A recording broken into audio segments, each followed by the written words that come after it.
இது கும்பராசியோட முரண்பாடான ரகசியங்களை பத்தின நம்மளோட சுருக்கமான கண்ணோட்டம்.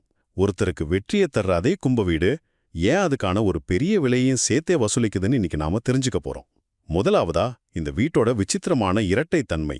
சனி பகவானோட வீடான இது லாபத்தையும் கொடுக்கும், அதே நேரம் பாதகத்தையும் சேர்த்தே கொடுக்கும்.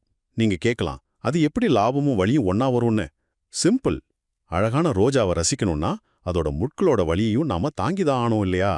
கும்பராசியோட கதையும் இதுதான். இளமை காலத்துல பல வேதனைகள் அனுபவிச்ச பிறகுதான் ஒருத்தரால வாழ்க்கையில செட்டில் ஆகவே முடியும். இரண்டாவதா, இங்க இருக்கிற கிரகங்கள் கொடுக்கிற 50-50 பலன்கள் கேட்கவே ஆச்சரியமா இருக்குல்ல.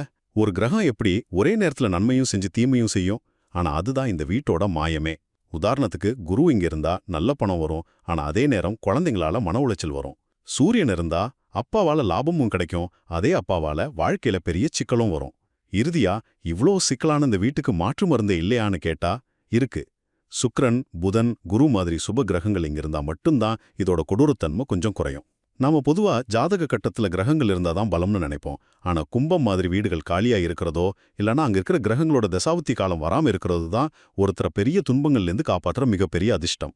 சுருக்கமா சொல்லணும்னா, வெற்றியை கொஞ்சம் தாமதமாவும் லாபத்தை தவிர்க்க முடியாத வழியோடும் கொடுக்கிற ஒரு விசித்திரமான அமைப்பு தான் இந்த கும்பராசி.